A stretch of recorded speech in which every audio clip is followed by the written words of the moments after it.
Subscribe and press the bell icon, and never miss any update from Easy Mechanical Engineering. Hello दोस्तों, क्या हाल। सब बढ़िया ही होना चाहिए।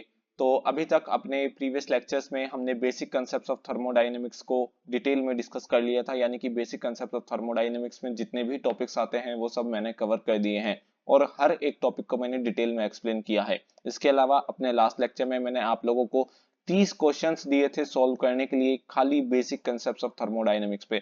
यूट्यूब पे सिर्फ मैंने ही 30 क्वेश्चंस बनाए हैं बेसिक कंसेप्ट ऑफ थर्मोडायनेमिक्स के। आपको कहीं भी ये क्वेश्चंस देखने को नहीं मिलेंगे, ठीक है ना। तो अगर आपको लगता है कि कहीं से कॉपी कर लिए हैं तो ऐसा बिल्कुल नहीं है। मैंने ये क्वेश्चंस बनाए हैं, 30 क्वेश्चंस मैंने आप लोगों के लिए बनाए हैं बेसिक कंसेप्ट ऑफ थर्मोडायनेमिक्स के ऊपर। बड़े से बड़ा चैनल आप देख लीजिए, कोई भी आपको खाली बेसिक कंसेप्ट ऑफ थर्मोडायनेमिक्स पे 30 क्वेश्चंस नहीं कराएगा।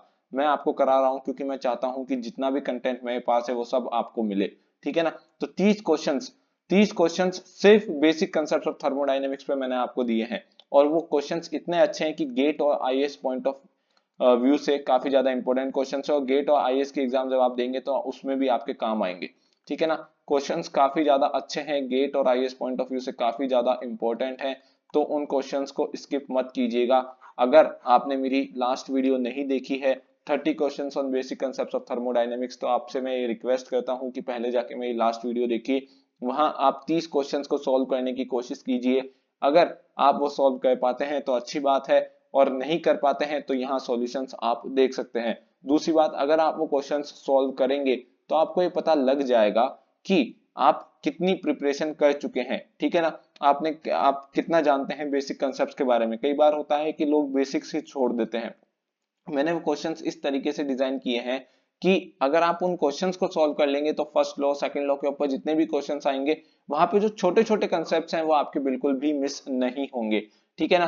तो अगर आप वो क्वेश्चंस देखेंगे तो आपको बहुत ज्यादा मजा आएगा और सॉल्व करने में भी आपको बहुत ज्यादा मजा आएगा, ठीक है ना। तो मैं आप लोगों से यही रिक्वेस्ट कर रहा हूं कि पहले जाके 30 क्वेश्चंस को सॉल्व करने की कोशिश कीजिए, जिससे आपको ये पता चल जाएगा कि आपकी कितनी प्रिपरेशन हो रखी है और कितना बेसिक कंसेप्ट आपको आता है, ठीक है ना, कितना बेसिक कंसेप्ट आपको आता है।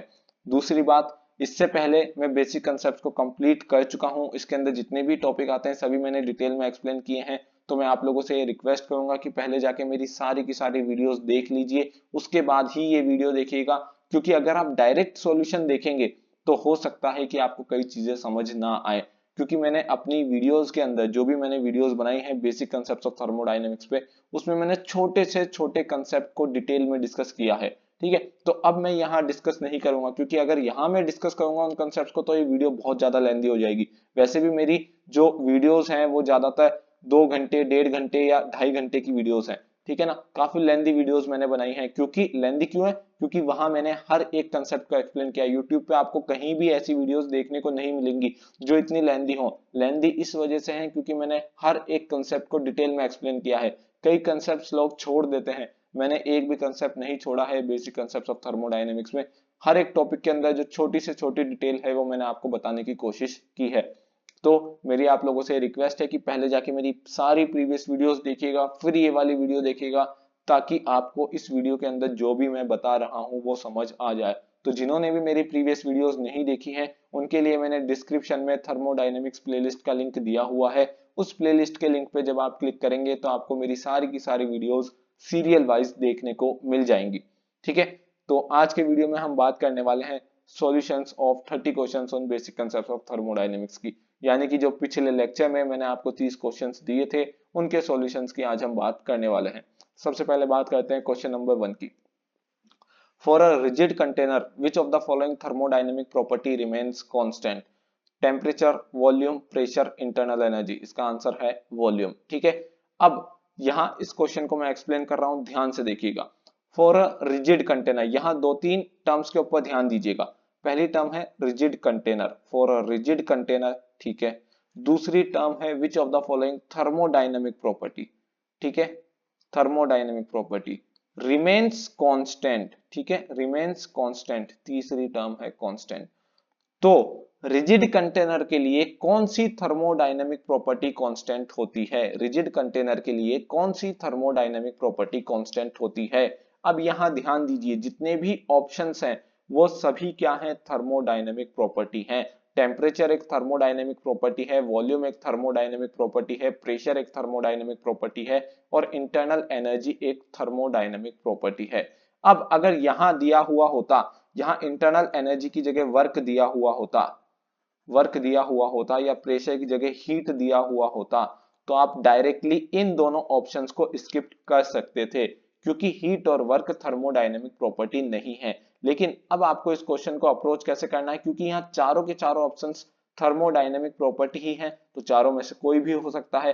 ठीक है, अब यहाँ ध्यान देना है आपको कि इन चारों में से कौन सी ऐसी थर्मोडायनेमिक प्रॉपर्टी है जो रिजिड कंटेनर के केस में कांस्टेंट रहती है।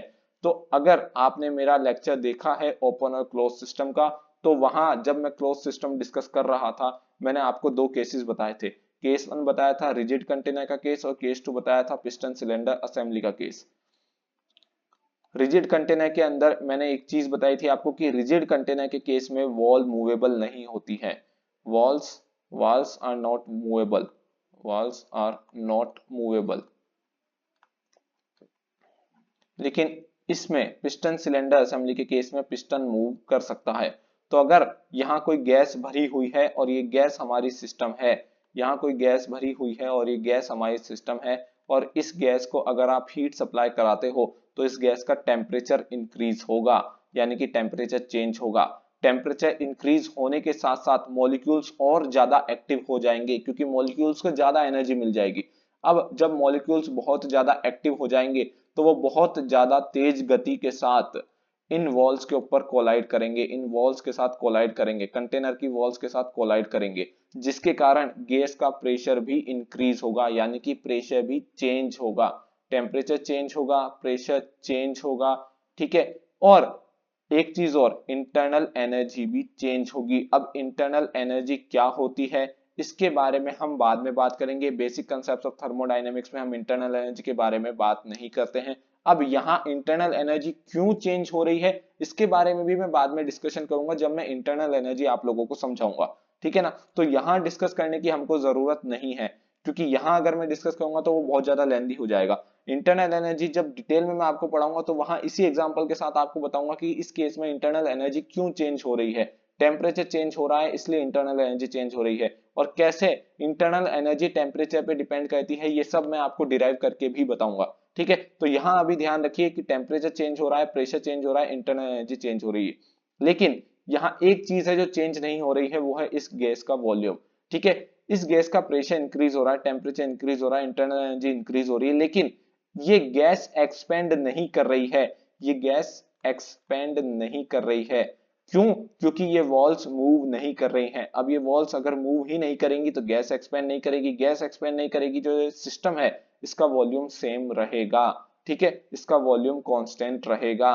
तो रिजिड कंटेनर के केस में मैंने आपको दो चीजें याद रखने के लिए कहा था। पहली चीज, जब भी रिजिड कंटेनर क्वेश्चन के अंदर आ जाए तो पहली चीज जो आपको याद रखनी है वो ये है कि जो हमारा सिस्टम है वो क्या है, क्लोज्ड सिस्टम है,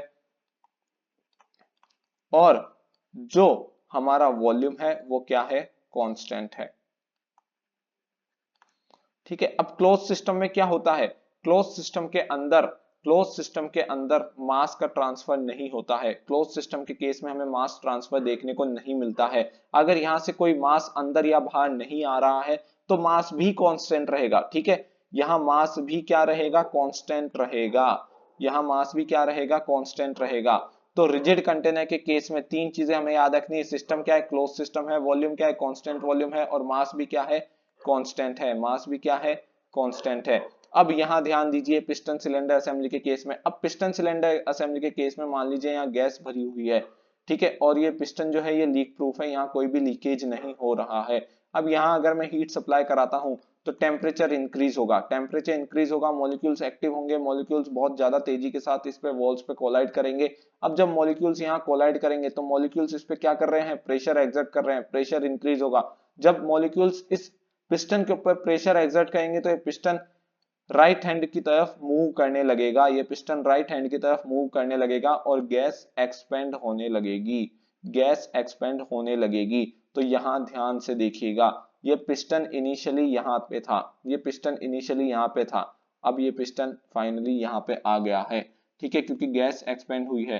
तो अब सिस्टम का वॉल्यूम क्या हो गया, बढ़ गया है। अब सिस्टम का वॉल्यूम क्या हो गया है, बढ़ गया है। तो इस चीज पे ध्यान दीजिएगा, यहाँ वॉल्यूम कुछ और था सिस्टम का, यहाँ सिस्टम का वॉल्यूम सिर्फ इतना सा ही था, ये सिस्टम का वॉल्यूम था यहाँ पे, और यहाँ सिस्टम का वॉल्यूम ये है। ठीक है, तो सिस्टम का वॉल्यूम चेंज हो रहा है, सिस्टम का वॉल्यूम क्या हो रहा है, चेंज हो रहा है। तो पिस्टन सिलेंडर असेंबली के केस में वॉल्यूम कांस्टेंट नहीं होगा, वॉल्यूम कांस्टेंट नहीं होगा, लेकिन मास कांस्टेंट होगा, क्योंकि यहाँ मास का ट्रांसफर तो हमें देखने को मिल ही नहीं रहा है, यहाँ सिर्फ एनर्जी का ट्रांसफर हो रहा है। क्यों नहीं मिल रहा है, क्योंकि एक क्लोज सिस्टम का केस है।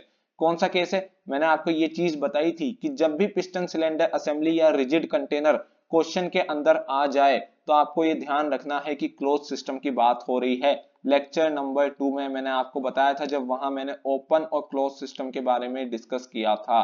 ठीक है ना, ओपन और क्लोज सिस्टम के बारे में जब मैंने डिस्कस किया था तो वहां मैंने हर एक चीज डिटेल में डिस्कस की थी कि ओपन सिस्टम क्या होता है, क्लोज सिस्टम क्या होता है, और क्लोज सिस्टम में कौन कौन से केसेस होते हैं। ठीक है, तो ये दोनों केस मैंने क्लोज सिस्टम के अंदर डिस्कस किए थे। तो मैंने आपको ये कहा था कि जहां भी रिजिड कंटेनर या पिस्टन सिलेंडर असेंबली, जहां भी रिजिड कंटेनर या पिस्टन सिलेंडर असेंबली क्वेश्चन के अंदर लिखा हुआ आ जाए तो वहां ये समझ लेना कि सिस्टम क्या है, क्लोज्ड सिस्टम है। सिस्टम क्या है, क्लोज्ड सिस्टम है।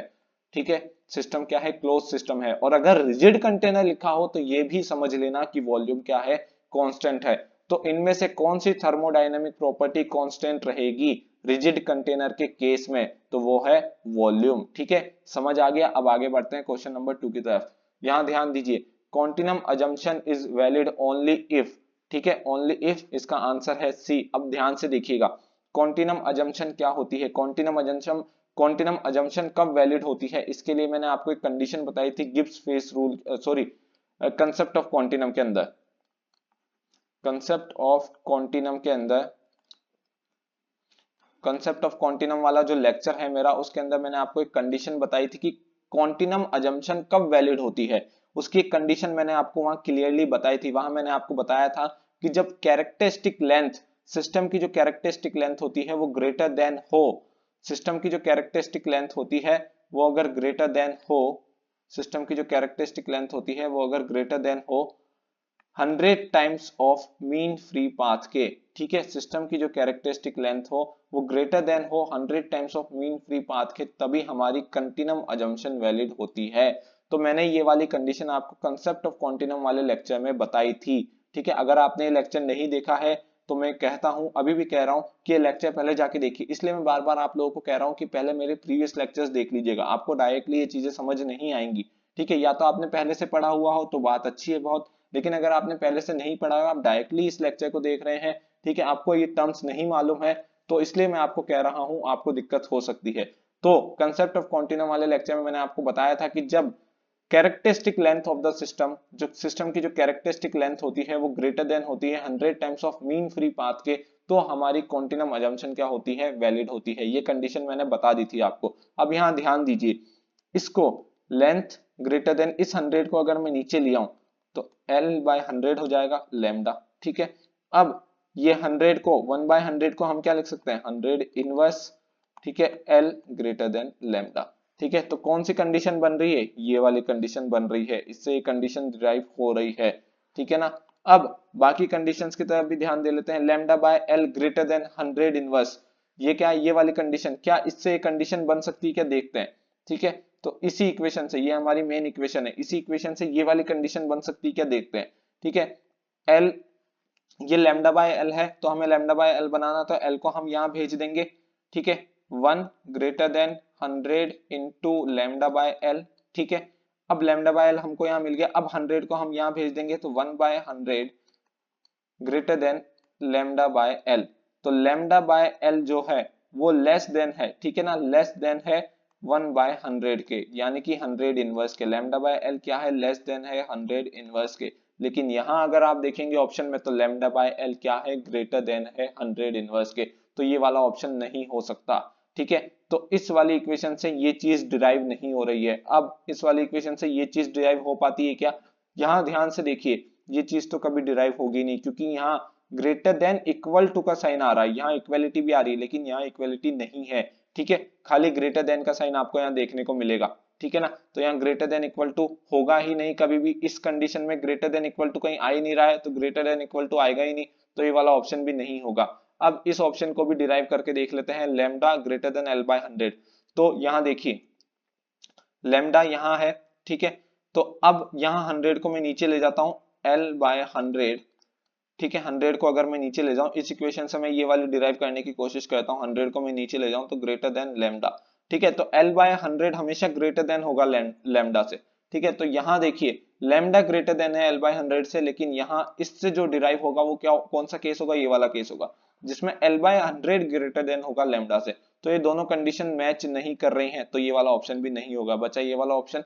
ये वाला ऑप्शन हमने डिराइव करके देख लिया, यही वाला ऑप्शन आ रहा है, ठीक है। तो ऑप्शन नंबर सी आपका आंसर होगा केस वो क्वेश्चन नंबर 2 के लिए, ठीक है। आगे बढ़ते हैं।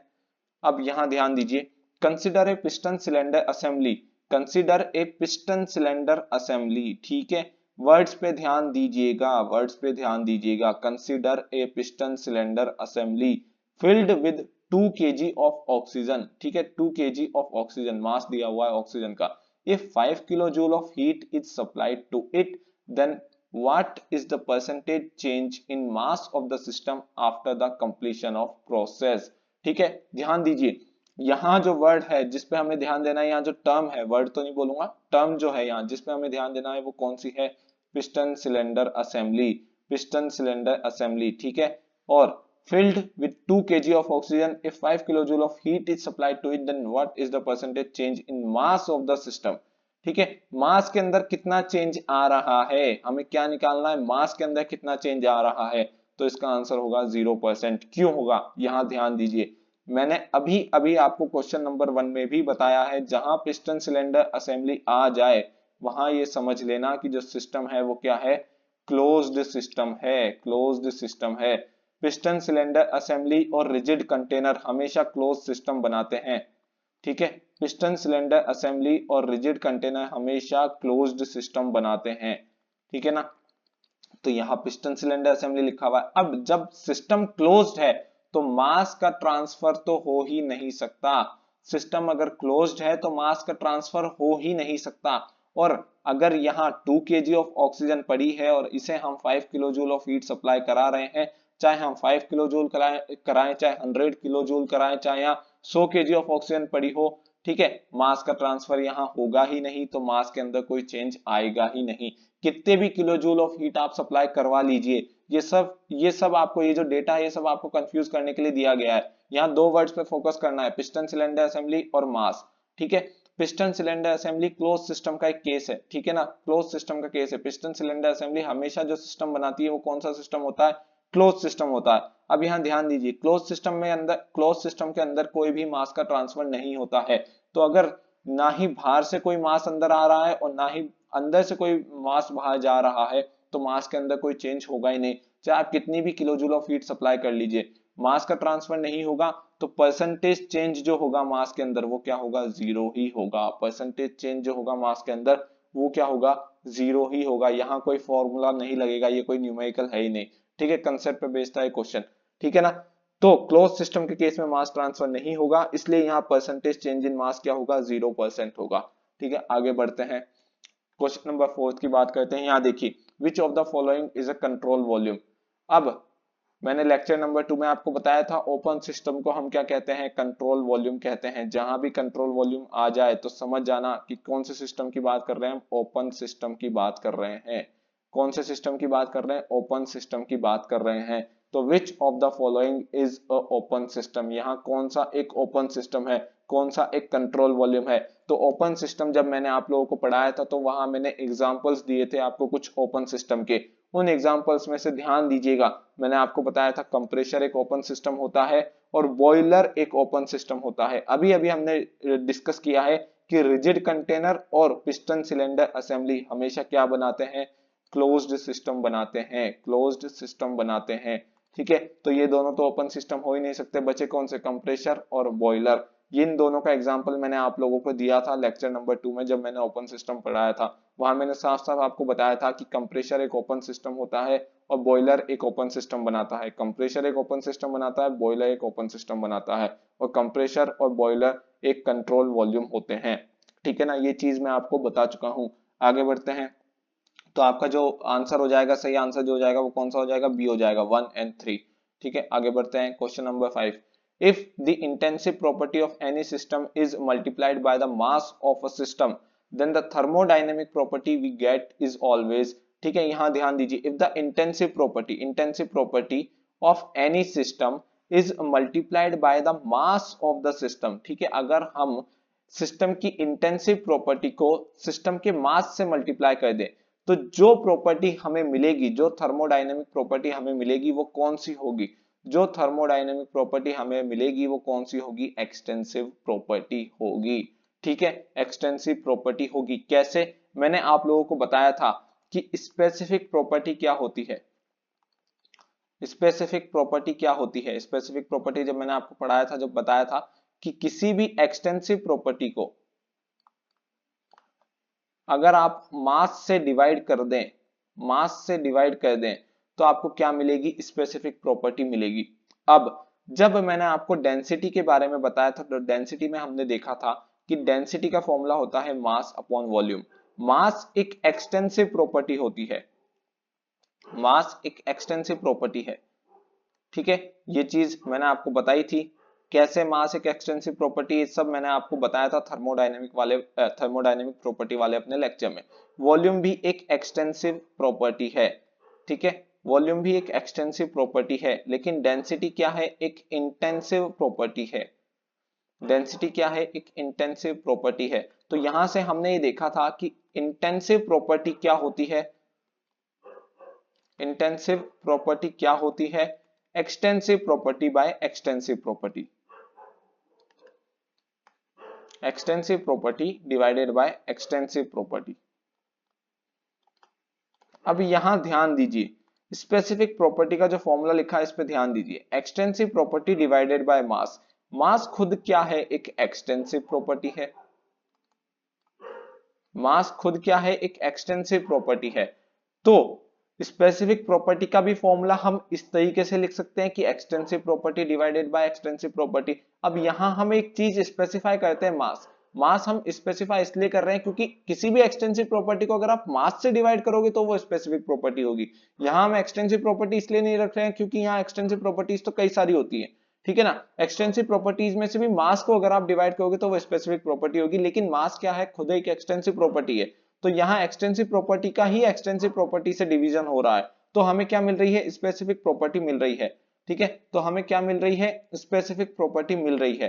तो यहां आप देखेंगे इंटेंसिव प्रॉपर्टी भी हमें कैसे मिल रही है, जब हम दो एक्सटेंसिव प्रॉपर्टीज को डिवाइड कर रहे हैं, और स्पेसिफिक प्रॉपर्टी भी हमें कैसे मिल रही है, जब हम दो एक्सटेंसिव प्रॉपर्टीज को डिवाइड कर रहे हैं। ठीक है ना, तो स्पेसिफिक प्रॉपर्टी भी क्या हो सकती है, स्पेसिफिक प्रॉपर्टी को हम क्या कह सकते हैं, इंटेंसिव प्रॉपर्टी कह सकते हैं। तो जितनी भी स्पेसिफिक प्रॉपर्टीज होती हैं वो सभी क्या होती हैं, इंटेंसिव प्रॉपर्टीज होती हैं। ठीक है, इंटेंसिव प्रॉपर्टीज होती हैं। ठीक है ना, ये चीज मैंने आपको बताई थी, ये चीज थर्मोडायनेमिक प्रॉपर्टी वाले लेक्चर में मैंने आपको बताई थी कि जितनी भी स्पेसिफिक प्रॉपर्टीज होती हैं उन सभी को हम क्या कहते हैं, इंटेंसिव प्रॉपर्टी कहते हैं। जितनी भी स्पेसिफिक प्रॉपर्टीज होती हैं उन सभी को हम इंटेंसिव प्रॉपर्टीज कहते हैं। यहाँ इंटेंसिव प्रॉपर्टी के फॉर्मूले में extensive property divided bye extensive property की जगह मास आ जाए तो ये इंटेंसिव प्रॉपर्टी बन जाएगा। ठीक है ना, सॉरी, स्पेसिफिक प्रॉपर्टी बन जाएगा। तो जितनी भी स्पेसिफिक प्रॉपर्टी होती हैं वो सभी क्या होती हैं, इंटेंसिव प्रॉपर्टी होती हैं। ठीक है, क्योंकि स्पेसिफिक प्रॉपर्टीज में भी हम दो एक्सटेंसिव प्रॉपर्टीज को ही डिवाइड करते हैं, और इंटेंसिव प्रॉपर्टीज लाने के लिए भी हम दो एक्सटेंसिव प्रॉपर्टीज को ही डिवाइड करते हैं। तो जितनी भी स्पेसिफिक प्रॉपर्टी होती है वो सभी क्या होती हैं, इंटेंसिव प्रॉपर्टी होती है। तो अब यहां ध्यान दीजिए, किसी भी इंटेंसिव प्रॉपर्टी को स्पेसिफिक प्रॉपर्टी की जगह मैं क्या लिख सकता हूं, इस इक्वेशन की तरफ ध्यान दीजिएगा, इस वाली इक्वेशन की तरफ। ठीक है, इस वाली इक्वेशन की तरफ ध्यान दीजिएगा। स्पेसिफिक प्रॉपर्टी को अगर मैं लिखता हूं इंटेंसिव प्रॉपर्टी, तो ये क्या हो जाएगी इक्वेशन, इंटेंसिव प्रॉपर्टी बराबर एक्सटेंसिव प्रॉपर्टी डिवाइडेड बाय मास। ठीक है, तो अब अगर मैं मास को यहां मल्टीप्लाई कर दूं तो इंटेंसिव प्रॉपर्टी इनटू मास, हमको क्या मिलेगी, एक्सटेंसिव प्रॉपर्टी मिलेगी। ठीक है, तो किसी भी इंटेंसिव प्रॉपर्टी को अगर आप मास से मल्टीप्लाई कर दोगे, किसी भी इंटेंसिव प्रॉपर्टी को अगर आप मास से मल्टीप्लाई कर दोगे तो आपको क्या मिलेगी, एक्सटेंसिव प्रॉपर्टी मिलेगी। इस चीज को हमेशा ध्यान रखना, ठीक है। किसी भी इंटेंसिव प्रॉपर्टी को अगर आप मास से मल्टीप्लाई कर दोगे तो आपको हमेशा क्या मिलेगी, एक्सटेंसिव प्रॉपर्टी मिलेगी, क्योंकि इंटेंसिव प्रॉपर्टी को मास से मल्टीप्लाई करने के बाद इंटेंसिव प्रॉपर्टी खुद मास पे डिपेंड करने लग जाएगी, और अगर कोई प्रॉपर्टी मास पे डिपेंड करने लग जाती है तो उसे हम एक्सटेंसिव प्रॉपर्टी कहते हैं, ठीक है। ये सब मैं आपको अपने थर्मोडायनेमिक प्रॉपर्टी वाले लेक्चर में बता चुका हूं। थर्मोडायनेमिक प्रॉपर्टी वाला जो लेक्चर था वो काफी ज्यादा लेंथी था, उसके अंदर हमने काफी सारी चीजें डिस्कस की थी, ठीक है ना। 2-2.5 घंटे का शायद से वो लेक्चर था। तो थर्मोडायनेमिक प्रॉपर्टी वाले लेक्चर में मैं हर चीज बता चुका हूँ, ठीक है। तो ये डायरेक्टली हम सॉल्व कर सकते हैं। अगर उस लेक्चर को आपने देखा हो तो आप डायरेक्टली ये आंसर दे सकते हो कि किसी भी इंटेंसिव प्रॉपर्टी को अगर हम मास से मल्टीप्लाई कर दे तो हमें क्या मिलेगी, एक्सटेंसिव प्रॉपर्टी मिलेगी, ठीक है। आगे बढ़ते हैं, question number 6, assertion statistical thermodynamics is easily applicable for lower altitudes or reason for the same volume density is higher at lower altitudes as compared to higher altitudes, ठीक है। तो अब यहां ध्यान दीजिए, स्टैटिस्टिकल थर्मोडायनेमिक्स क्या होती है। माइक्रोस्कोपिक अप्रोच को हम क्या कहते हैं, स्टैटिस्टिकल थर्मोडायनेमिक्स कहते हैं। किसको, माइक्रोस्कोपिक अप्रोच को।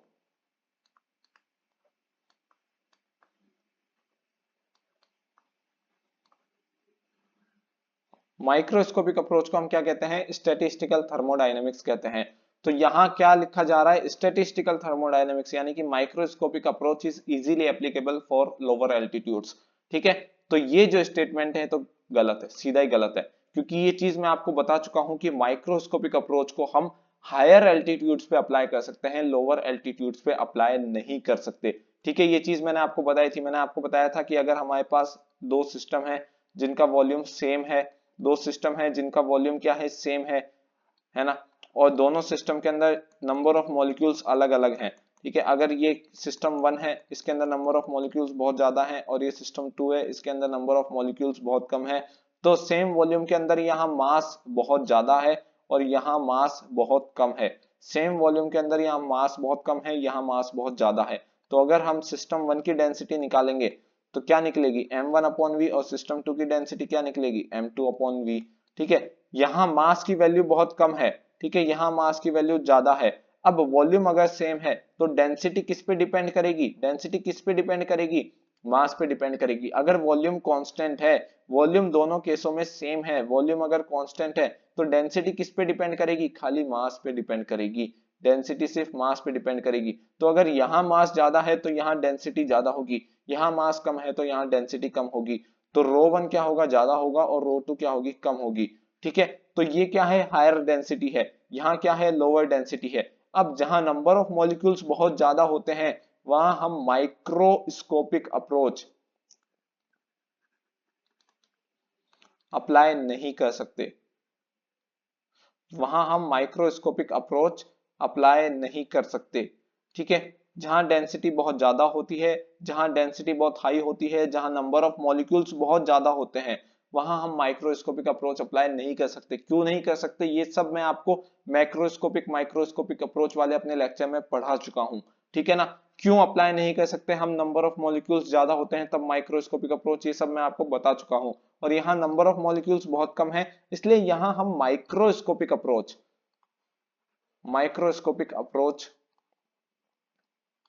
अप्लाई कर सकते हैं, ठीक है। तो नंबर ऑफ मॉलिक्यूल्स जहां कम है वहां हम माइक्रोस्कोपिक अप्रोच अप्लाई कर सकते हैं। तो पहला स्टेटमेंट यानी कि असर्शन क्या है, फॉल्स है। असर्शन क्या है, फॉल्स है। तो A is true, R is false, ये तो गलत है, ये होगा ही नहीं answer. Both A and R are individually true, तो A तो ट्रू है ही नहीं, ठीक है। A अगर ट्रू है ही नहीं तो ये वाला स्टेटमेंट भी नहीं होगा। अब यहाँ देखिए, both A and R are individually true but R is correct explanation of A, ठीक है। तो A और R इंडिविजुअली ट्रू है ही नहीं तो ये वाला भी नहीं होगा। अब A इज फॉल्स, इस वाले ऑप्शन में दिया हुआ है A इज फॉल्स, ठीक है, तो ये वाला ऑप्शन होगा A इज फॉल्स। लेकिन अगर हम अब हमें ये भी चेक करना है कि R ट्रू है या नहीं है, ठीक है। हम ये भी देख लेते हैं, बचा तो एक ही ऑप्शन है लेकिन ये भी देख लेते हैं कि R ट्रू है या नहीं है, ठीक है। तो यहाँ देखिए, for the same volume density is higher at lower altitudes as compare to higher altitudes, ठीक है। ये चीज मैंने आपको बताई है, ये सीधा का सीधा स्टेटमेंट मैंने आपको लिखवाया था कि सेम वॉल्यूम के लिए हायर एल्टीट्यूड्स पे डेंसिटी कम होती है as compare to lower altitudes. Density is higher at lower altitude as compare to higher altitudes. तो हायर एल्टीट्यूड पे जैसे जैसे हम जाते जाते हैं तो सेम वॉल्यूम के लिए डेंसिटी कम होती जाती है। ठीक है, डेंसिटी क्या होती जाती है, कम होती जाती है, क्योंकि सेम वॉल्यूम में हायर एल्टीट्यूड्स पे हमें नंबर ऑफ मॉलिक्यूल्स कम देखने को मिलते हैं। अगर नंबर ऑफ मॉलिक्यूल्स कम देखने को मिलेंगे सेम वॉल्यूम पे, तो सेम वॉल्यूम पे as compare to lower altitudes, higher altitudes की डेंसिटी क्या होगी, कम होगी। ठीक है, हाई एल्टीट्यूड्स की डेंसिटी क्या होगी, कम होगी। तो ये स्टेटमेंट बिल्कुल सही है, ये सीधा का सीधा स्टेटमेंट मैंने आपको लिखवाया था। For the same volume density is higher at lower altitudes as compare to higher altitudes. ठीक है, आगे बढ़ते हैं। Question number 7, a substance is said to be pure substance. A substance is said to be pure substance only when it is homogeneous in chemical composition and chemical bonding. ठीक है, only when it is homogeneous in chemical composition and chemical aggregation. Pure substance वाले अपने lecture में मैंने आपको साफ साफ बताया था कि कोई भी सब्सटेंस प्योर सब्सटेंस जब ही होगा जब वो होमोजीनियस होगा केमिकल कंपोजिशन में भी और केमिकल एग्रीगेशन में भी, दोनों में एक साथ होमोजीनियस होना चाहिए, तभी वो सब्सटेंस क्या होगा, प्योर सब्सटेंस होगा। केमिकल एग्रीगेशन का मतलब क्या होता है, केमिकल बॉन्डिंग भी होता है, यहां मैंने केमिकल बॉन्डिंग लिखा है। ठीक है ना, तो अगर कोई सब्सटेंस खाली खाली ओनली अगर केमिकल कंपोजिशन में होमोजीनियस है तो वो सब्सटेंस प्योर सब्सटेंस नहीं होगा। कोई सब्सटेंस अगर खाली केमिकल एग्रीगेशन में होमोजीनियस है तो भी वो सब्सटेंस प्योर सब्सटेंस नहीं होगा। लेकिन अगर कोई सब्सटेंस केमिकल कंपोजिशन और केमिकल एग्रीगेशन यानी कि केमिकल बॉन्डिंग दोनों में होमोजीनियस है तो ही सब्सटेंस क्या होगा, प्योर सब्सटेंस होगा। ये चीज मैंने आपको बिल्कुल डिटेल में समझाई है प्योर सब्सटेंस वाले अपने लेक्चर में। ठीक है, वहां मैंने एग्जांपल्स भी देके बताए हैं आपको कि कौन कौन से सब्सटेंस प्योर सब्सटेंस होते हैं। ठीक है, आगे बढ़ते हैं। which of these is a point function, which of these is a point function। अब अगर आपने थर्मोडायनेमिक प्रॉपर्टी का लेक्चर देखा है तो आपको समझ आ जाएगा कि पॉइंट फंक्शन क्या होता है। पॉइंट फंक्शन क्या होता है, प्रॉपर्टी होती है। प्रॉपर्टी हमेशा क्या होती है, थर्मोडायनेमिक प्रॉपर्टी जो होती है वो क्या होती है, पॉइंट फंक्शन होती है। तो यहाँ साफ साफ आपको देखना है सीधा सीधा कि इसमें से थर्मोडायनेमिक प्रॉपर्टी कौन सी है। Which of these is a point function, यानी कि which of these is a thermodynamic property. Thermodynamic property हमेशा क्या होती है, पॉइंट फंक्शन होती है। ठीक है, थर्मोडायनेमिक प्रॉपर्टीज हमेशा पॉइंट पे डिपेंड करती है। ये सब मैं एक्सप्लेन कर चुका हूँ बिल्कुल डिटेल में, यहाँ एक एक लाइन में बोल रहा हूँ, लेकिन वहां मैंने डिटेल में एक्सप्लेन किया कि क्यों पॉइंट फंक्शन होती है, क्यों थर्मोडायनेमिक प्रॉपर्टी खाली पॉइंट पे डिपेंड करती है, सब चीजें मैं बता चुका हूं। ठीक है, तो यहां हमको क्या ढूंढना है, which of these is a point function, यानी कि which of these is a thermodynamic property. Point function का मतलब है थर्मोडायनेमिक प्रॉपर्टी। तो हीट थर्मोडायनेमिक प्रॉपर्टी नहीं है, वर्क थर्मोडायनेमिक प्रॉपर्टी नहीं है, एंट्रोपी जनरेशन भी मैंने आपको नहीं पढ़ाया थर्मोडायनेमिक प्रॉपर्टी में। ठीक है, सिर्फ मैंने आपको एक थर्मोडायनेमिक प्रॉपर्टी बताई है इनमें से। ना ही मैंने ये बताया थर्मोडायनेमिक प्रॉपर्टी वाले लेक्चर में कि heat thermodynamic property, work thermodynamic property है। मैंने कई सारे थर्मोडायनेमिक प्रॉपर्टीज बताई थी, उनमें से एक थर्मोडायनेमिक प्रॉपर्टी मैंने आपको बताई थी, वो थी स्पेसिफिक एंट्रोपी। तो स्पेसिफिक एंट्रोपी एक थर्मोडायनेमिक प्रॉपर्टी है। ये चीज मैंने आपको थर्मोडायनेमिक प्रॉपर्टी वाले अपने लेक्चर में बताई थी। मैंने वहां कहीं भी ये नहीं कहा कि हीट वर्क एक थर्मोडायनेमिक प्रॉपर्टी है। थर्मोडायनेमिक प्रॉपर्टीज में मैंने कई प्रॉपर्टीज के एग्जांपल दिए थे, लेकिन हीट का एग्जांपल, वर्क का एग्जांपल और एंट्रोपी जनरेशन का एग्जांपल मैंने कहीं नहीं दिया, क्योंकि ये थर्मोडायनेमिक प्रॉपर्टी है ही नहीं, ये पॉइंट फंक्शंस है ही नहीं। ठीक है, हीट क्या होती है, वर्क क्या होती है, एंट्रोपी जनरेशन क्या होता है, इन सब के बारे में आपको टेंशन लेने की जरूरत नहीं है। ये सब मैं डिटेल में डिस्कस करूंगा जैसे जैसे आगे थर्मोडायनेमिक्स में हम बढ़ेंगे। ठीक है, आगे बढ़ते हैं क्वेश्चन नंबर 9 की तरफ। If heat is supplied to 10 kg of oxygen, ठीक है, if heat is supplied to 10 kg of oxygen which is of a system, then what type of system it is। ठीक है, अगर हम हीट सप्लाई करते हैं 10 किलो ऑक्सीजन को, 10 kg of oxygen को हम हीट सप्लाई कर रहे हैं, जो कि हमारा क्या है, सिस्टम है। 10 kg ऑफ ऑक्सीजन हमारा क्या है, सिस्टम है।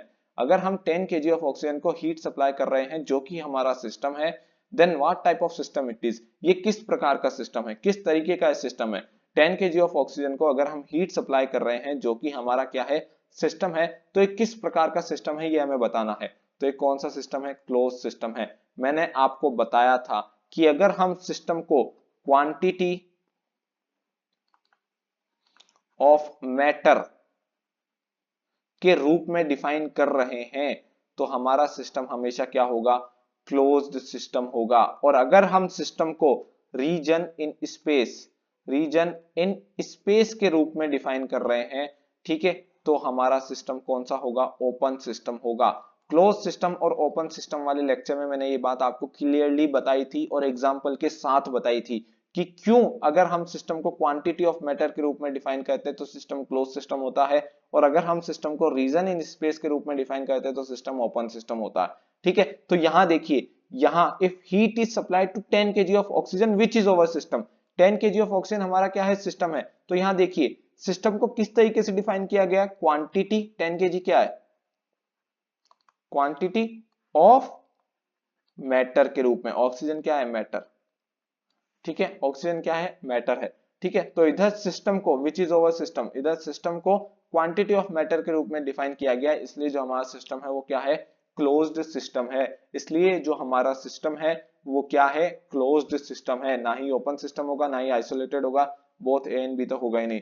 ठीक है, तो आगे बढ़ते हैं, question number 10, how many independent intensive variables are required to fix the state of a system. ठीक है, कितने इंडिपेंडेंट इंटेंसिव वेरिएबल्स की हमें रिक्वायरमेंट है इस सिस्टम की स्टेट को फिक्स करने के लिए। ठीक है, ये मैंने गिब्स फेस रूल में आपको बताया था। यहाँ किस को फाइंड करने की बात हो रही है, यहाँ किस चीज को फाइंड करने की बात हो रही है, how many independent intensive variables are required to fix the state of a system. यहाँ डिग्री ऑफ फ्रीडम को फाइंड करने की बात हो रही है। यहाँ किसको फाइंड करने की बात हो रही है, डिग्री ऑफ फ्रीडम को फाइंड करने की बात हो रही है। तो यहाँ क्या लिखा है, how many independent intensive variables are required to fix the state of a system, यानी कि इस सिस्टम की डिग्री ऑफ फ्रीडम क्या है। सीधा सीधा अगर सिंपल भाषा में पूछूं तो हमसे पूछा गया है कि इस सिस्टम की डिग्री ऑफ फ्रीडम क्या है। तो गिब्स फेस रूल आपको याद होगा, डिग्री ऑफ फ्रीडम निकालने के लिए हम उसका यूज लेते हैं। गिब्स फेस रूल का फॉर्मूला क्या होता है, F equals to C minus 5 plus 2, F equals to C minus 5 plus 2। F का मतलब होता है डिग्री ऑफ फ्रीडम, C का मतलब होता है chemical constituents, number of chemical constituents, 5 का मतलब होता है number of phases, number of phases कितने फेज हैं, और 2 तो 2 है, कांस्टेंट है। ठीक है, तो यहाँ देखिए स्टीम का केमिकल फॉर्मूला H2O, वाटर का केमिकल फॉर्मूला H2O। तो यहाँ देखिए नंबर ऑफ केमिकल कांस्टेंट कितने हैं, एक ही केमिकल कांस्टेंट देखने को मिल रहा है हमें H2O, एक ही केमिकल कांस्टेंट देखने को मिल रहा है, तो C की वैल्यू क्या है, 1। यहाँ नंबर ऑफ फेजेस कितने हैं, स्टीम क्या है, गैसियस फेज है। ठीक है, और वाटर क्या है, लिक्विड फेज है। अगर आपको कहीं भी स्पेलिंग मिस्टेक दिखती है तो उसके लिए मैं सॉरी चाहता हूं, क्योंकि मेरी स्पेलिंग मिस्टेक्स बहुत ज्यादा होती हैं। ठीक है, तो उसके लिए आप इग्नोर कर दीजिएगा उनको, सिर्फ मेरी बातों को सुनिएगा।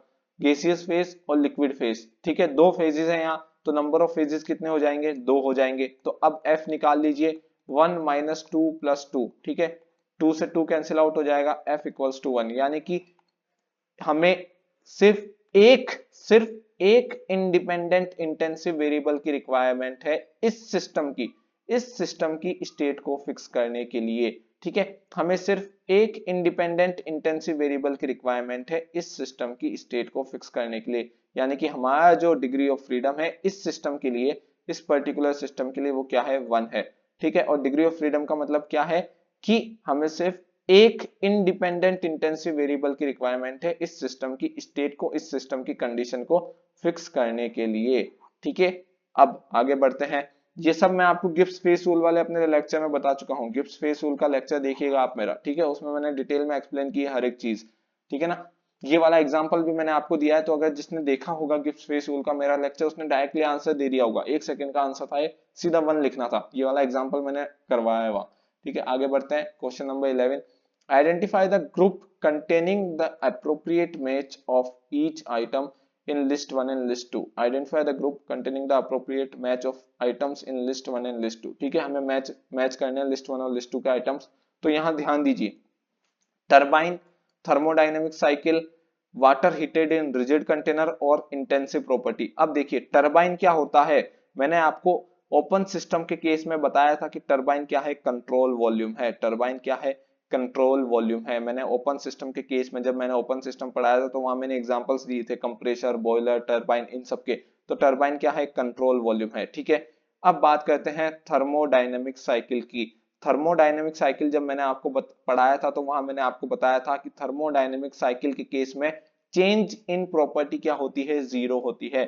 थर्मोडायनेमिक साइकिल के केस में चेंज इन प्रॉपर्टी क्या होती है, 0 होती है, क्योंकि जो साइकिल होती है वो क्या होती है, सिस्टम अपने इनिशियल स्टेट पे होता है, स्टेट 1 पे होता है, चालू होता है, स्टेट 2 पे पहुंचता है, वापस स्टेट 1 पे आ जाता है।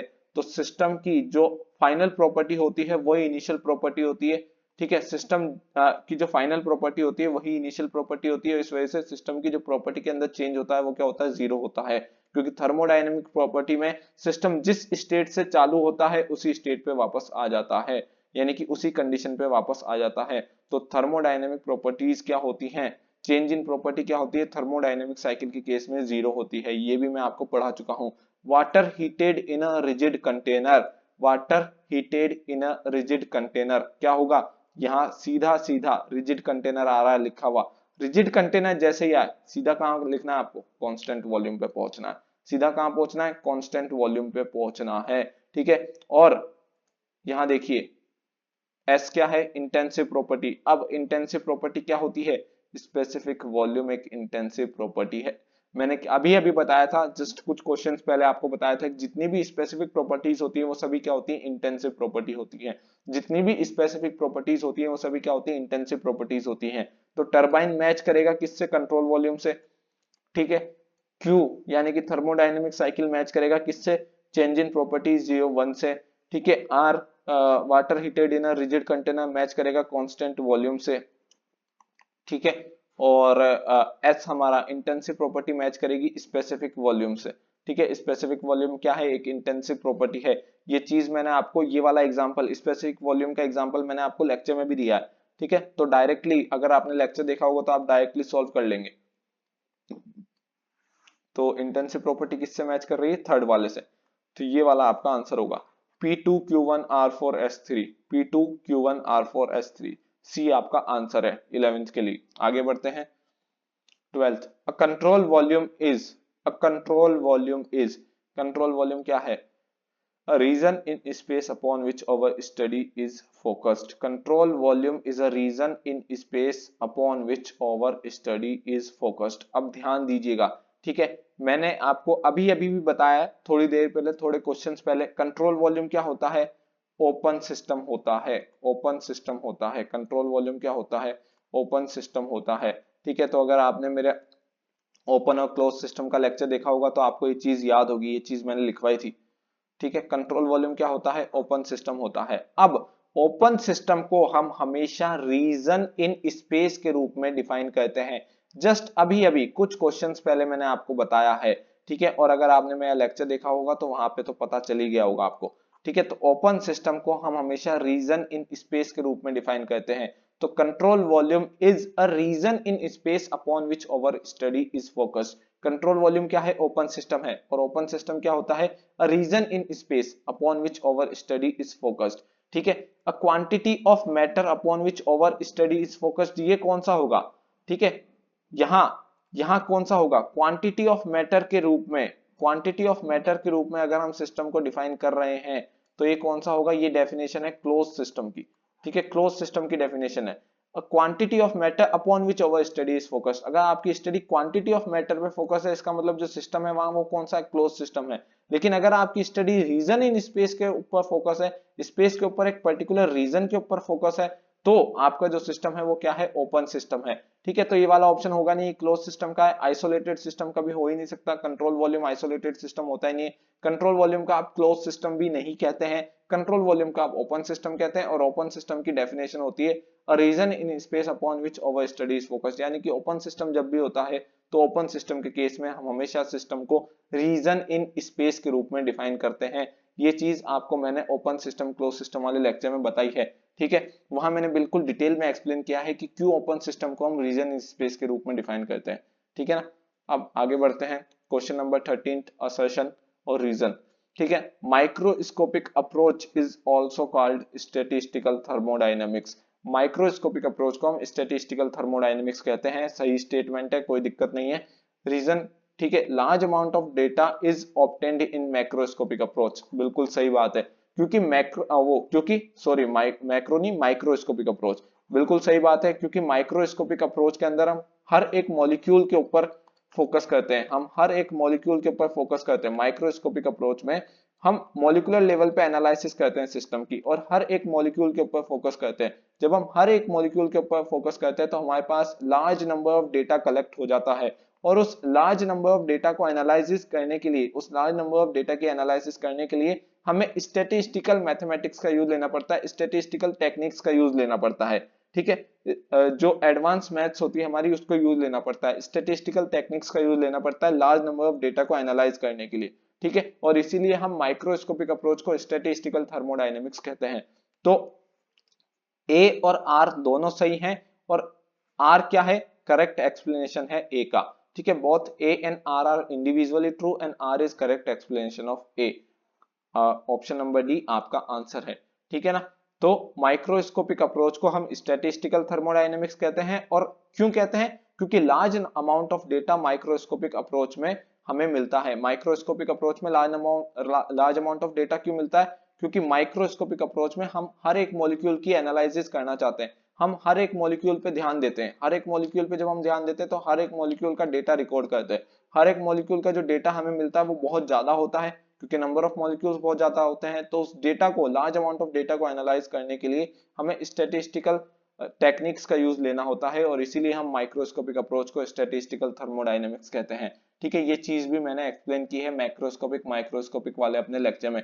हर क्वेश्चन जो मैंने आपको दिया है वो मैंने डिटेल में एक्सप्लेन किया हुआ है अपने लेक्चर्स के अंदर। ठीक है, तो अगर आपने मेरे लेक्चर्स देखे होंगे तो आप इजीली इन क्वेश्चंस को सॉल्व कर लेंगे। Question number 14, if the system is defined as a region in space then what type of system it is। अभी मैंने बताया, अगर आप सिस्टम को रीजन इन स्पेस के रूप में डिफाइन कर रहे हैं तो सिस्टम कौन सा होगा, ओपन सिस्टम होगा। क्लियरली अभी मैंने बताया। ठीक है ना, question number 15, consider a fluid filled inside the container as your system. क्या लिखा हुआ है यहाँ, हमें कंसिडर करना है कि एक कंटेनर है जिसमें फ्लूइड भरा हुआ है। ठीक है, consider a fluid filled inside a container. अब फ्लूइड क्या होता है, गैस या लिक्विड कुछ भी हो सकता है। तो हम मान लेते हैं कि एक कंटेनर में गैस भरी हुई है, तो consider a fluid filled inside the container as your system. तो जो ये गैस इस कंटेनर में भरी हुई है ये हमारी क्या है, सिस्टम है। जो क्वेश्चन में लिखा हुआ है वही मैं कर रहा हूं। ठीक है ना, ये क्या है, हमारी सिस्टम है। ये गैस क्या है, हमारी सिस्टम है।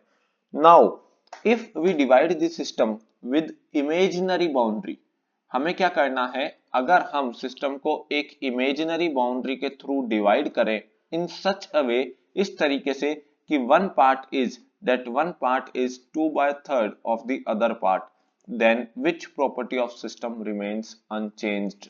ठीक है, सिस्टम की कौन सी प्रॉपर्टी चेंज नहीं होगी। क्या है क्वेश्चन, वापस बता देता हूं मैं। हम क्या कर रहे हैं, हमारे पास एक कंटेनर है जिसमें गैस भरी हुई है, और जो गैस इस कंटेनर में भरी हुई है वो हमारी सिस्टम है। अब हम सिस्टम को एक इमेजिनरी बाउंड्री के थ्रू इस तरीके से डिवाइड कर रहे हैं कि जो उसका एक पार्ट है वो दूसरे पार्ट का 2/3 है। ठीक है ना, एक पार्ट, कोई भी एक पार्ट, ठीक है, एक पार्ट दूसरे पार्ट का 2/3 है। ठीक है, इस केस में जो फर्स्ट पार्ट है, इस केस में आप कोई सा भी पार्ट बड़ा ले सकते हैं। ठीक है, चाहे आप सेकंड पोर्शन को बड़ा लीजिए, चाहे आप फर्स्ट पोर्शन को बड़ा लीजिए।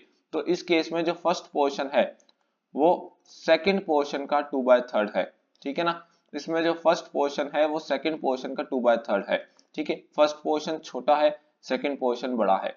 ठीक है, तो हमने क्या किया है, हमने सिस्टम को इमेजिनरी बाउंड्री के थ्रू इस तरीके से डिवाइड किया है कि जो फर्स्ट पोर्शन है वो सेकंड पोर्शन का 2/3 है।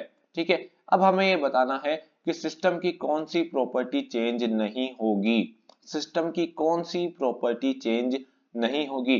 अब यहाँ देखिए ऑप्शंस में 4 प्रॉपर्टीज हमें दी गई हैं। ठीक है, स्पेसिफिक वॉल्यूम हमें दिया गया है, एंथैल्पी हमें दी गई है, एंट्रोपी हमें दी गई है, इंटरनल एनर्जी हमें दी गई है। ठीक है, 4 प्रॉपर्टीज यहाँ हमें दी गई हैं। अब कौन सी प्रॉपर्टीज सिस्टम के साइज पे डिपेंड करती हैं। ठीक है, यहाँ देखिए, यहाँ फर्स्ट पोर्शन का साइज, पहले सिस्टम का साइज ये था, अब सिस्टम 2 पोर्शंस में बढ़ चुका है और सिस्टम का साइज चेंज हो गया है। अब फर्स्ट पोर्शन का साइज क्या है, ये है। ठीक है, और सेकंड पोर्शन का साइज क्या है, ये है। ठीक है, अब ये जो पूरा कंप्लीट सिस्टम है ये 2 पोर्शंस में डिवाइड हो गया है। ठीक है, तो सिस्टम का साइज क्या हो गया है, चेंज हो गया है। फर्स्ट पोर्शन का साइज अलग है, सेकंड पोर्शन का साइज अलग है। ठीक है, फर्स्ट पोर्शन का साइज अलग है, सेकंड पोर्शन का साइज अलग है। तो अब इन चारों में से कौन सी एक ऐसी प्रॉपर्टी है जो कि चेंज नहीं होगी? तो कौन सी प्रॉपर्टीज साइज के साथ चेंज नहीं होती हैं? कौन सी प्रॉपर्टीज साइज के साथ चेंज नहीं होती हैं? ठीक है, यहां साइज चेंज हो रहा है, सिस्टम का साइज चेंज हो रहा है, ठीक है, तो कौन सी ऐसी प्रॉपर्टीज होती हैं जो साइज के साथ चेंज नहीं होती? हमें क्या करना है, ऐसी प्रॉपर्टी ढूंढनी है जो कि अनचेंज्ड रहे। ठीक है, यहाँ साइज चेंज हो रहा है लेकिन साइज के साथ वो प्रॉपर्टी चेंज नहीं होनी चाहिए, प्रॉपर्टी अनचेंज रहनी चाहिए। तो कौन सी प्रॉपर्टीज ऐसी होती हैं जो साइज के साथ चेंज नहीं होती हैं? Intensive properties.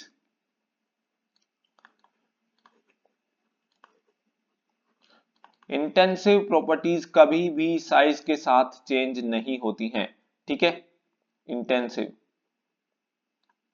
इंटेंसिव प्रॉपर्टीज कभी भी सिस्टम के साइज के साथ चेंज नहीं होती हैं, क्योंकि इंटेंसिव प्रॉपर्टीज कभी भी सिस्टम के साइज या उसके मास पे डिपेंड नहीं करती हैं। सिर्फ एक्सटेंसिव प्रॉपर्टीज सिस्टम के साइज या उसके मास पे डिपेंड करती हैं। तो अब हमें सिर्फ ये ढूंढना है कि इन चारों प्रॉपर्टीज में से इंटेंसिव प्रॉपर्टी कौन सी है। अगर आपने मेरा थर्मोडायनेमिक प्रॉपर्टी वाला लेक्चर देखा है तो वहां मैंने क्लियरली आपको बताया है कि एंथैल्पी, एंट्रोपी और इंटरनल एनर्जी ये सभी क्या हैं, एक्सटेंसिव प्रॉपर्टीज हैं।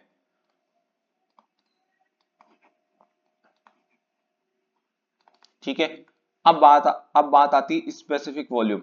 एक ऑप्शन बचा है तो यही ऑप्शन होगा। और दूसरी बात, यहां लिखा हुआ क्या है, स्पेसिफिक वॉल्यूम लिखा है। अगर खाली वॉल्यूम की बात होती, अगर खाली वॉल्यूम की बात होती तो वॉल्यूम क्या है, एक एक्सटेंसिव प्रॉपर्टी है। वॉल्यूम क्या है, वॉल्यूम क्या है, एक एक्सटेंसिव प्रॉपर्टी है। लेकिन यहां बात हो रही है स्पेसिफिक वॉल्यूम की, स्पेसिफिक वॉल्यूम की। तो स्पेसिफिक वॉल्यूम क्या है, एक इंटेंसिव प्रॉपर्टी है। ये चीजें मैं आपको थर्मोडायनेमिक प्रॉपर्टी वाले अपने लेक्चर में बता चुका हूं बिल्कुल डिटेल में। और अभी अभी कुछ क्वेश्चंस पहले भी मैंने आपको बताया था कि जितनी भी स्पेसिफिक प्रॉपर्टीज होती हैं वो सभी क्या होती हैं, इंटेंसिव प्रॉपर्टीज होती हैं। तो हमें कुल मिला के इस क्वेश्चन में ये कहा गया है कि हमें इंटेंसिव प्रॉपर्टी ढूंढनी है। इस क्वेश्चन का पूरा मतलब ही यही है कि हमें एक ऐसी प्रॉपर्टी बतानी है जो कि सिस्टम के साइज के साथ चेंज ना हो, यानी कि हमें इंटेंसिव प्रॉपर्टी बतानी है। ठीक है ना, तो इंटेंसिव प्रॉपर्टी क्या है, इसमें स्पेसिफिक वॉल्यूम है, क्योंकि सारी स्पेसिफिक प्रॉपर्टीज क्या होती हैं, इंटेंसिव प्रॉपर्टीज होती हैं। ठीक है ना, तो इसका क्वेश्चन नंबर 15 का आंसर क्या होगा, ऑप्शन ए। एक बात और, जो हमारी एक्सटेंसिव प्रॉपर्टीज हैं, जो हमारी एक्सटेंसिव प्रॉपर्टीज हैं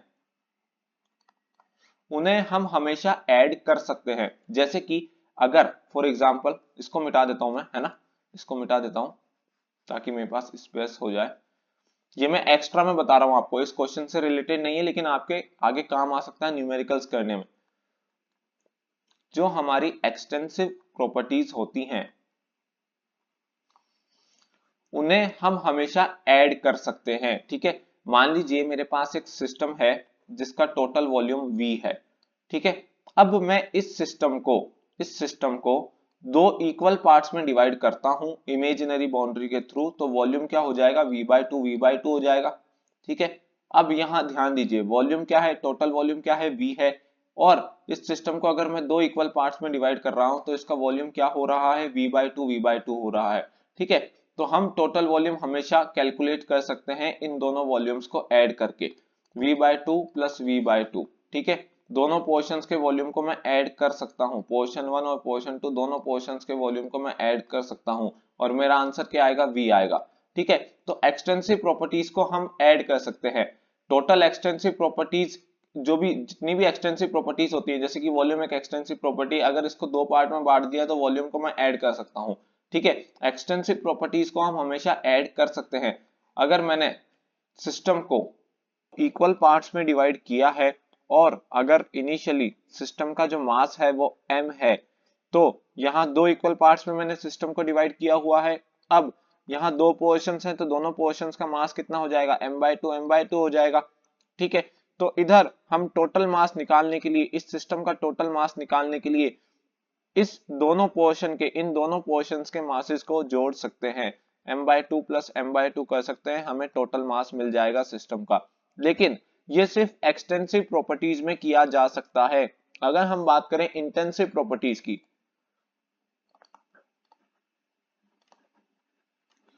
मान लीजिए मेरे पास एक सिस्टम है जिसका टेम्परेचर है 100 डिग्री सेंटीग्रेड, ठीक है।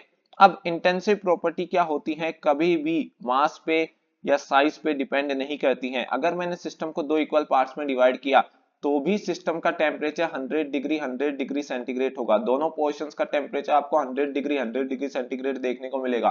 और यहाँ आप टेम्परेचर को ऐड नहीं कर सकते। अगर मुझे इस सिस्टम का टोटल टेम्परेचर मालूम करना है, टोटल इस कंप्लीट सिस्टम का टेम्परेचर मालूम करना है, तो मैं कभी भी टेम्परेचर को ऐड नहीं करूंगा। अगर मैं टेम्परेचर को ऐड करूंगा तो सिस्टम का टोटल टेम्परेचर कितना आएगा, 200 डिग्री सेंटीग्रेड आएगा, जो कि है ही नहीं। सिस्टम का टेम्परेचर 200 डिग्री सेंटीग्रेड है ही नहीं। तो कभी भी इंटेंसिव प्रॉपर्टीज को, जितनी भी इंटेंसिव प्रॉपर्टीज है, चाहे आप प्रेशर की बात कर लीजिए, अगर 2 बार प्रेशर है तो यहाँ पोर्शन 1 में भी 2 बार प्रेशर होगा, पोर्शन 2 में भी 2 बार प्रेशर होगा, ठीक है। साइज और मास पे डिपेंड करता ही नहीं है प्रेशर, ठीक है ना। तो अगर मैं पोर्शन 1 और पोर्शन 2 के मेरे को प्रेशर मालूम है, और अगर मैं सिस्टम का टोटल प्रेशर पता करना चाहता हूं, और अगर मैं पोर्शन 1 और पोर्शन 2 के प्रेशर को जोड़ देता हूं, तो सिस्टम का टोटल प्रेशर आएगा 4 बार। लेकिन ऐसा है ही नहीं, सिस्टम का टोटल प्रेशर है 2 बार। तो इंटेंसिव प्रॉपर्टीज को कभी भी हम ऐड नहीं कर सकते, इंटेंसिव प्रॉपर्टीज को कभी भी हम ऐड नहीं कर सकते, लेकिन एक्सटेंसिव प्रॉपर्टीज को हम ऐड कर सकते हैं, ठीक है। अगर मेरे को सिस्टम दिया हुआ है, अगर मेरे को कोई सिस्टम दिया हुआ है जिसे मैंने दो पार्ट्स में डिवाइड किया है, ठीक है। अगर मेरे को कोई सिस्टम दिया हुआ है जिसे मैंने दो पार्ट्स में डिवाइड किया हुआ है, और उसमें अगर कोई एक्सटेंसिव प्रॉपर्टी लिखी हुई है, ठीक है, और कोई इंटेंसिव प्रॉपर्टी लिखी हुई है, तो उसमें से एक्सटेंसिव प्रॉपर्टीज को ही ऐड करेंगे हम।